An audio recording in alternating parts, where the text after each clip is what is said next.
36তম যে ব্যক্তি থাকবে বিএনপির দলীয় লিস্টে, সে তো বাদ পড়ে যাবে। তাহলে এই লিস্ট পার্টির ভিতরে তো গন্ডগোল লেগে যাবে। Number one. নাম্বার টু হচ্ছে পার্টিগুলো তো তখন টাকার কথা যে বলা হয়, আরো বেশি টাকার বিনিময়ে প্রথম 125 জন, মানে প্রথম লিস্ট যাদেরকে রাখবে এভাবে করবে। কতটা বাস্তবায়ন হলো, আগামীতে কতটা করবে, সেটা ঠিক করা দরকার। এবং যদি ফেব্রুয়ারিতে অথবা এপ্রিলে অথবা মেতে যদি ইলেকশন হয়, আগামী দিনগুলোতে কিন্তু সরকারের কাজ অনেক বেড়ে যাবে। তখন কিন্তু হাবুডুবু খাবে সরকারের যারা আছেন দায়িত্বে। আছে, সুযোগ আছে, তারপরে সুযোগ আছে, কারণ অনেকগুলো স্টেটমেন্ট কন্ডিশনাল স্টেটমেন্ট।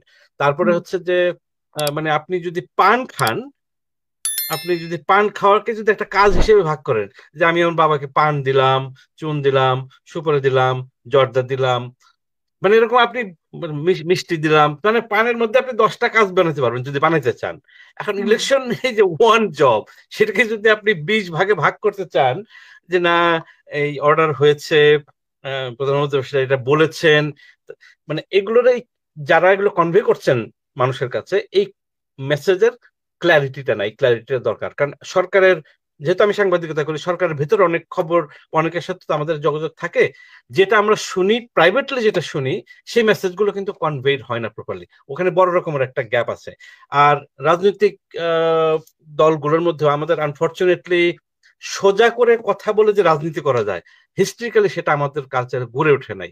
একটু যেন পেঁচিয়ে বলতে হবে। এই যে পিয়ারের কথা বলছেন, আমি কিন্তু শুনেছি পিয়ার এগুলো হচ্ছে বার্গেনিং চিপ। ওই দলগুলো পিয়ারের কথা বলছে যাতে বিএনপির সাথে একটু বার্গেনিং করা যায়, একটু যাদের যাদের কালক্ষেপণের ইস্যু আছে একটু অত বিএনপি থেকে কিছু ছাড় নেওয়া, কালক্ষেপণের ব্যাপার থাকলে কালক্ষেপণ করা, সরকারের সাথে কিছু বার্গেনিং করা। এই বার্গেনিং এর অংশ হিসেবে পিয়ার পদ্ধতির কথা আলোচনা হচ্ছে। এটা সিম্পলি আনরিয়ালিস্টিক। এটা যদি আপনি, এই যে আমরা 3 জন সহ 18 কোটি লোক যদি অ্যাকসেপ্ট করে, এটা ইমপ্লিমেন্ট করতে 5 বছর লাগবে, তাহলে কি 5 বছর পর আমরা ইলেকশন করবো? সেরকম তো নিশ্চয়ই না। আরেকটা হচ্ছে যে আমার দেশের বাড়ি টাঙ্গাইল নাগরপুরে। তো আমি নাগরপুরে আমি একজন এমপি বানানোর জন্য ভোট দেব। তাহলে আমি কাকে ভোট দেবো তো আমি জানি না। আমি আহ, নৌ- নৌকা, ধানের শীষ, দাঁড়িপাল্লা, লাঙ্গল দিলাম, আমি আমি তো জানি না আমার এমপি কি হবে। এটা একটা সমস্যা।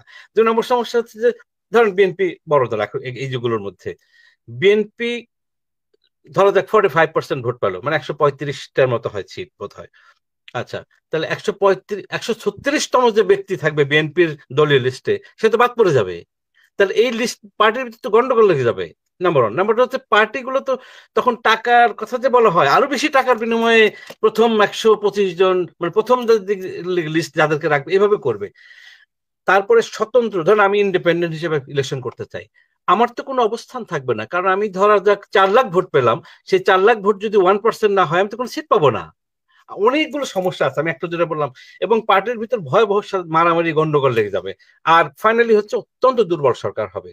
মানে মানে বিএনপি মানে বৃহত্তর এটা হ্যাঁ বলেন। বাস্তবায়ন হলে, কিন্তু আপনি তো বলছেন যে একটা বার্গেনিং এর জায়গা, মানে এটা একটা কৌশল হিসেবে ওই আবার আমার অনেক মোটেও হবে না, ক্লিয়ার হবে না, শেষমেশ সোজাসাপটা ইলেকশনটাই হবে।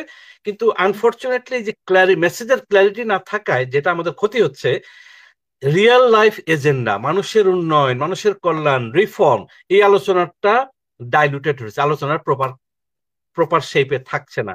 এবং এই যে রাজনৈতিক দলগুলোর মধ্যে ভিন্ন ভিন্ন মত, এটা কিন্তু নাথিং রং, ভিন্ন মতই তো থাকা উচিত বিভিন্ন দলের, কিন্তু আপনি কিছু কিছু বিষয়ে ঐকমত্য রাখা দরকার।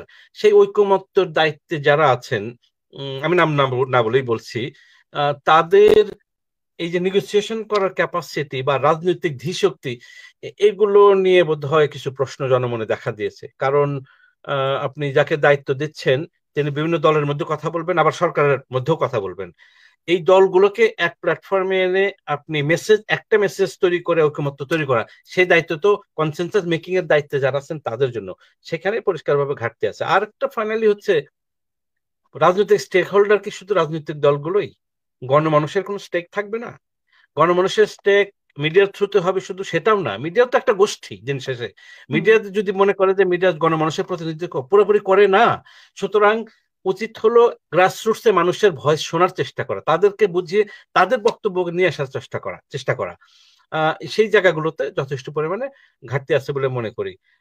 কিন্তু যেহেতু অ্যাম্বাসেডর সাকিব আলী ফরহাদ ভাই ওনাদের থেকে আমি বয়সে ছোট, I have to be more optimistic. আমি মনে করি কতগুলো সমস্যার সমাধান খুব যৌক্তিকভাবে করা সম্ভব। এমনি সাকির একটা সাজেশন আমি রিটারেট করছি, উনি বলছেন আরো কিছু যোগ্য লোক সরকারের সাথে বাইরে থেকে হোক বা যেভাবে হোক এই কর্মযজ্ঞের মধ্যে যুক্ত করা দরকার।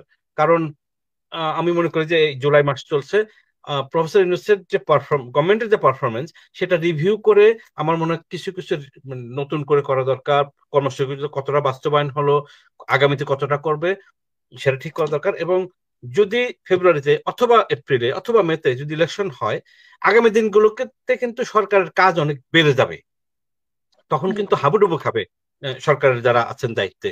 এবং যেখানে একটা ভঙ্গুর পুলিশ ছিল, ভঙ্গুর অ্যাডমিনিস্ট্রেশন ছিল, এক এক অর্গান এক এক ভাবে কাজ করছিল, এগুলোকে কনসলিডেট করা আগামীতে একটা বড় চ্যালেঞ্জ হবে। সেই জন্য আমি মনে করি আরো কিছু যোগ্য মানুষকে সরকারের এই প্রক্রিয়ার সাথে একটু একটু উদার ভাবে ইনক্লুড করা দরকার। আমি একটা পদ হোল্ড করছি বলে কাউকে আর ঢুকতে দেব না, না ও আমার সাথে ভালো রিলেশন নাই আমি ওই দলে তাদের ঢুকতে দেবো না, ওর সাথে অমুক পার্টির একটু খাতির টাতির ছিল তাকে ঢুকতে দেবো না, এই ধরনের ছোট লোকই মানসিকতা থেকে বেরিয়ে আসা দরকার।